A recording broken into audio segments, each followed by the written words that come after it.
I am sorry, my child, but you need to do what I am saying now. Yes, you need to do what I say, because if you won't do it, you will regret it later. Child, I am not commanding you out of anger or force. I speak with the love of a father who knows all things, what has been, what is, and what shall come. I see the road you do not see. I know the hearts of men you think you understand. I hear the words spoken behind closed doors and feel the tremors of events before they touch the earth. I see ahead into the future you cannot grasp, and it is from that knowing I speak to you now. You must trust me, even when you do not understand, especially when you do not understand. For understanding comes after obedience, not before it. You ask for signs. You ask for reasons. You want the full picture. But child, I did not call you to walk by sight. I called you to walk by faith. And faith is not a feeling. Faith is not comfort. Faith is not the absence of fear. Faith is a choice to believe me when everything else tells you not to. And I am telling you now, obey me. There is something I want to protect you from. There is something I want to bring you into. There are doors opening ahead of you, but they are tied to your obedience now. You think what I am asking is hard, and yes, it may feel heavy to you, but it is light compared to the weight of disobedience. It is light compared to the sorrow of walking your own way. My yoke is easy, and my burden is light, not because the path is simple, but because I walk it with you. My strength becomes yours. My peace covers your storms. But you must stay close. Do not delay. Every moment matters. You do not see how time is shifting, but I do. The season is turning. What worked yesterday will not work tomorrow. What you tolerated before will crush you now. You cannot afford to walk in partial obedience. You cannot afford to linger where I have told you to move. I love you too much to leave you comfortable in what is killing your spirit. That is why I am speaking firmly. That is why I am drawing a line. Not to punish you, but to protect you. Child, your heart is tender toward me. I see that. Even when you wander, your spirit looks back to me. You are not lost, but you are being distracted. You are not abandoned, but you are being pulled. I want to silence every voice that is not mine. I want to lift the fog from your eyes. I want to restore the sound of my whisper in your soul. But you must meet me in the place I have chosen, not the place you prefer. There is a path I have laid before you, and it is not one you can adjust to fit your will. It must be followed as I lead. Do you remember when I spoke to your heart in the quiet? When you felt my presence wrap around you like a blanket of light? That was me. That was always me. You were not imagining it. And just as I was with you then, I am with you now. But you cannot live on memories. You must seek me for fresh manna, fresh oil, fresh revelation, and I will give it freely, abundantly. But you must obey my voice. There are things in your life I have tolerated, not because they were good, but because I was giving you time to grow, time to learn, time to see the truth for yourself. But now that time has come to an end. It is not because I am impatient. It is because the next part of your journey cannot include what you've been carrying. There are people who cannot go with you. There are mindsets you must leave behind. There are compromises you must let die. They are not part of your destiny. And if you do not release them, they will become a weight that drowns your purpose. Do not be afraid to lose what I did not give you. What comes from me carries my mark. It brings peace, not confusion. It builds, it does not destroy. It brings clarity, not chaos. When you hold on to what I did not assign, you will always feel the tension. That tension is not me punishing you. It is me warning you. My spirit grieves not to condemn you, but to awaken you. And I am awakening you now. I know what you fear. I know the questions that swirl in your mind late at night. I know you wonder if you're strong enough, wise enough, worthy enough. Let me be clear, I never called you because you were strong. I never chose you because you were perfect. I called you because I love you. Chose you because I created you. I appointed you because I have a plan that only you can fulfill in the way I designed you to fulfill it. You are not random. You are not forgotten. Every hair on your head is numbered. Every breath you take is known to me. I am more aware of you than you are of yourself. I see the parts of you that even you hide from. And still, I say you are mine. Still, I say rise. Still, I say follow me. You are waiting for a sign. But my word to you now is the sign. You are waiting for the perfect moment, but I am the moment. I am the God of now. I am the God who split the seas, who raised the dead, who walks on water. Do not put me in the box of your understanding. I am bigger than your logic. I am deeper than your doubt. I can do more in one act of obedience than you could accomplish in a lifetime of striving. Let go. Whatever it is, let it go. If I am asking you to lay it down, it is because I have something better. Trust that my no is protecting you. Trust that my silence is not rejection, it is preparation. I am building something in you, something eternal. And though it feels slow, though it feels hidden, nothing is wasted. Every tear has been caught. Every cry has been heard. I do not forget. I do not overlook. I am jealous for your attention. Not in the way of human jealousy, but in the way of divine love. I want all of you, not because I need it, but because you need it. You cannot afford a divided heart. You cannot afford to give me just a piece of yourself. That will never be enough to carry you through what is coming. You need the fullness of my spirit. And to walk in my fullness, you must walk in full surrender. Stop wrestling. Stop resisting. What I am asking of you is not to punish you. It is to make you free. You think freedom means doing what you want. But true freedom is becoming who I made you to be. True freedom is found in my will, not outside it. The enemy wants to trap you in the illusion of control. But that control will break you. My lordship will heal you. Let me heal you. Let me touch the places you've buried. Let me speak into the rooms of your heart you've kept closed. I already know what's in them. And still I love you. You do not have to clean yourself up to come to me. Come to me broken, and I will mend you. Come to me weak, and I will strengthen you. Come to me afraid, and I will hold you. There is no shame in your tears. There is no shame in your struggle.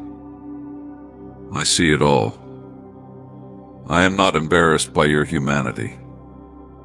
I became human so you would never doubt that I understand. I walked this earth. I felt rejection. I felt betrayal. I wept. I bled. I was alone. But I overcame. And because I overcame, you will too if you walk with me. Time is short, my child. Do not wait for the perfect conditions. Do not wait for everyone to understand. Some will not understand what I am doing in your life, and that is okay. I did not speak to them, I spoke to you. Their approval is not your confirmation. My word is, and my word has not changed. My child, listen carefully, for my words are not merely suggestions, they are life, they are truth, they are spirit, and they are eternal. From the beginning I have spoken. I have always spoken.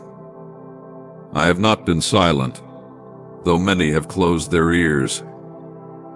I have always made my will known to those who were willing to hear it. And what I command is not for control or oppression. It is for alignment, for life, for flourishing. I am not a distant ruler demanding compliance for my own gain. I am your creator, your father, your redeemer, and I know what is best for you because I formed you. When I spoke to the people of old, I spoke not just for them, for every generation to follow. My commands were not for a moment, they were eternal principles, given to preserve life and reveal my holiness. I gave my word to Adam in the garden, saying, "Do not eat of the tree of the knowledge of good and evil." It was a simple command born out of love. But when it was broken, death entered. Sin came. And though I clothed him, though I covered his shame, the consequences followed. He regretted what he could not undo. And still, I loved him. To Noah, I gave instructions that made no sense to the eyes of men.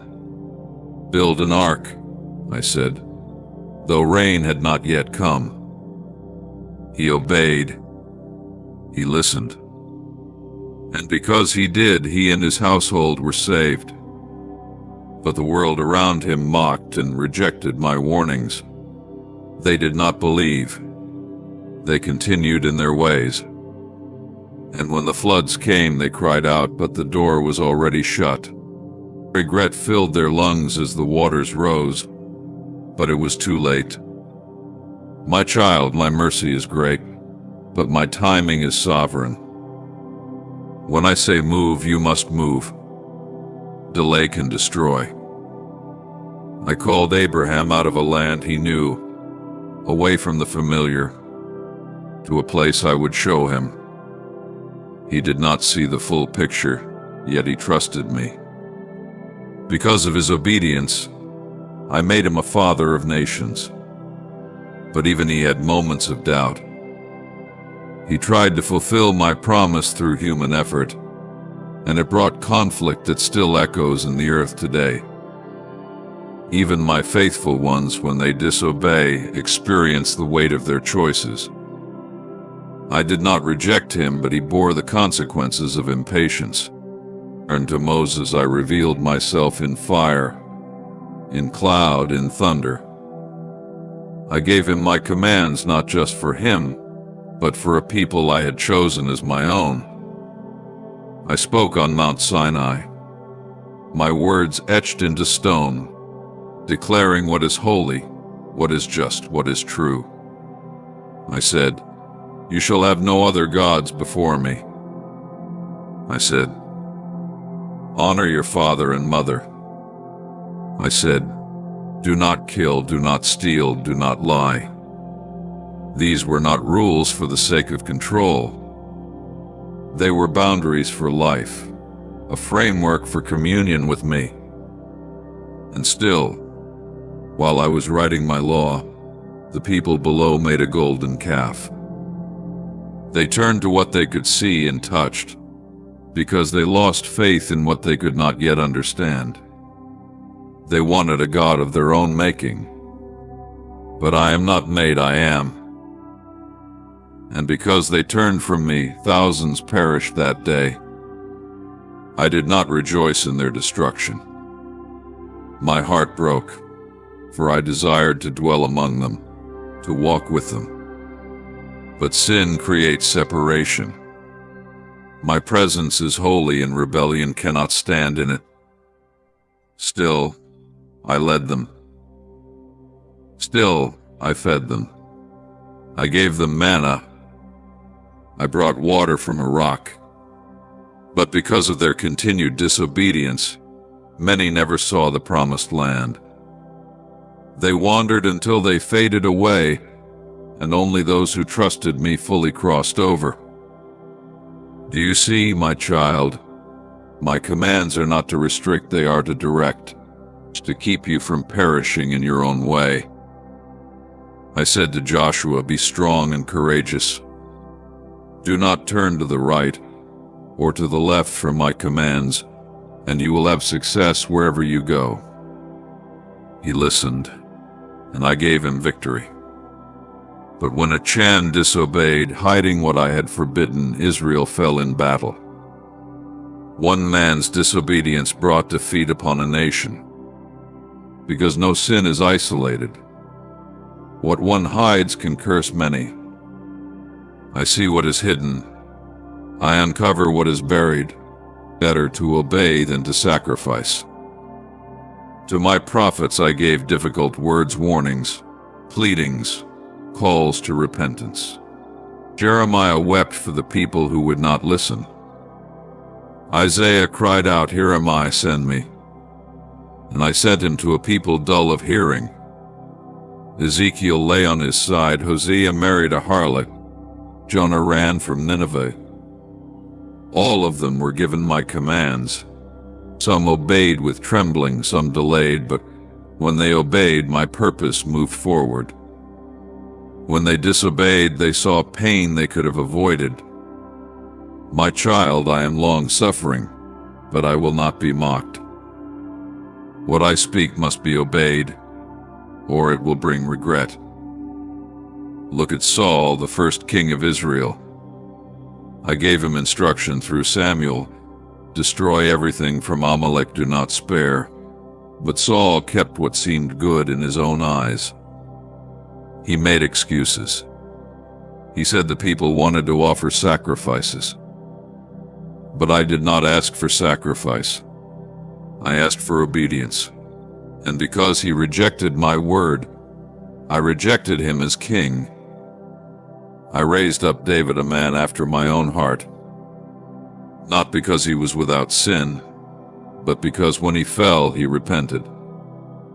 When he heard my rebuke, he did not harden his heart. He cried, against you and you only have I sinned. That is what I desire. Not perfection, but a heart that trembles at my word. Solomon, his son, asked me for wisdom, and I gave it freely. I gave him peace, riches, honor. But when he turned his heart toward foreign women and their gods, when he built altars to idols, his heart grew cold. I warned him. I sent him signs, but he did not turn. So I tore the kingdom after him. I gave it to another. Regret followed what could have been avoided. Over and over I have sent my word. Over and over I have warned. Not because I enjoy punishment, but because I love deeply. A father disciplines the son he delights in. My commands are like fire, they purify if you yield, but they consume if you resist. When my people obeyed me, the land flourished. The rain came in season. Their enemies fled before them. But when they turned to idols, when they forgot my Sabbath, when they oppressed the poor and shed innocent blood, I withdrew my covering, and they were taken captive. Regret filled their mouths in exile. They remembered my words when it was too late to reverse the consequence. Yet I never abandoned them. I always left a remnant. I always raised up a voice. I sent John the Baptist crying in the wilderness, "Prepare the way of the Lord." And when I came myself in flesh, Emmanuel, God with you, I taught, I healed, I wept. I did not come to abolish the law, but to fulfill it. I gave you the greatest command, to love the Lord your God with all your heart, soul, mind, and strength, and to love your neighbor as yourself. I simplified what had been clouded by religion. But even then, many rejected me. I stood before Pilate, innocent, blameless, the Word made flesh, and still they chose Barabbas. The same voices that sang Hosanna cried out, "Crucify him." Why? Because my truth confronted their comfort. My love exposed their control. But even in death, I obeyed. I said, "Not my will, but yours be done." And because of my obedience, the grave lost its power. The veil was torn. Salvation flowed. Now, my child, you live in an age of grace, but do not mistake grace for permission to disobey. My grace empowers obedience. It does not excuse rebellion. I gave my Spirit not to soothe your conscience, but to convict you of truth. He leads you into all righteousness. He reminds you of my commands. And if you reject his voice, you are not just ignoring a whisper, you are turning from the very breath of God. You say, "But Lord, I don't hear you." Yet I have spoken through Scripture. I have spoken through conviction. I have spoken through others. But you must quiet your soul. You must turn off the noise. You must stop choosing your own way. The longer you resist, the harder it becomes to hear. Sin dulls your ears. Pride blinds your eyes. But if you will humble yourself, if you will fall on your knees and cry out, I will answer. I am still the God who speaks. I am still the God who commands. Not from a distance, but from within. I am in you, and I will guide you. But you must listen. You must yield. You must obey. If you do not, regret will surely come, not because I wish it, but because disobedience brings ruin. Not always immediately. Sometimes the judgment is delayed, but make no mistake, it comes. Be not deceived, I will not be mocked. Whatever a person sows, they will reap. If you sow to the flesh selfishness, lust, pride, rebellion, you will reap corruption. But if you sow to the Spirit obedience, faith, righteousness, you will reap life everlasting. The choice is yours. I will not force you, but I will keep warning you. I will keep calling. I will keep loving you, even when you walk away. But one day the door will close. The day of grace will end. The bridegroom will return, and only those who were ready, only those who obeyed, will enter in. I am calling you now before that day comes. Return to me. Remember my commands. Do not pick and choose what is comfortable. Obey all that I have spoken. Let go of the idols, the hidden sins, the secret rebellion. Tear them down. Confess them. Forsake them. Come out from among them, and be holy. I will wash you. I will renew you. I will fill you with joy again. But you must obey. If I tell you to leave, leave. If I tell you to stay, stay. If I tell you to speak, speak. If I tell you to be silent, be silent. Your life is not your own, it was bought with a price. Do not cheapen my sacrifice by living as if you are the master of your fate. You are mine. And if you are mine, you will obey me, not out of fear, but out of love. If you love me, keep my commands. There are blessings tied to obedience that you have not yet seen. There are doors, there are promotions. There is favor waiting, but it is on the other side of obedience. You cannot receive what I have reserved for you while clinging to what I told you to release. Obedience unlocks destiny. Disobedience delays it or forfeits it altogether. I have not changed. I am the same yesterday, today, and forever. What I required of them, I require of you: humility, faith, obedience. I gave them promises, and I give you the same. I gave them warnings, and I give you the same. Do not be like them who hardened their hearts. Do not be like them who refuse to listen. Let their stories be a lesson, not a prophecy. Do not walk into the same regret. Choose differently. You are here now, reading these words because I love you, because I am calling you, because I have not given up on you. This is your moment. Do not delay. Do not wait until it hurts. Obey while it's still easy. Obey while you still can. The days ahead are full of shaking, and only what is rooted in obedience will stand. But be anchored in my word. Be anchored in my will. Follow me. And when you do, you will see rivers in the desert. You will see joy in the morning. You will see healing in your bones. You will walk in peace. You will live without fear. You will bear fruit that lasts. My glory will surround you. My voice will guide you. My hand will uphold you. And on the day I return, you will hear me say, "Well done, good and faithful servant." So now, my child, choose obedience. Choose life. Choose me. I am waiting.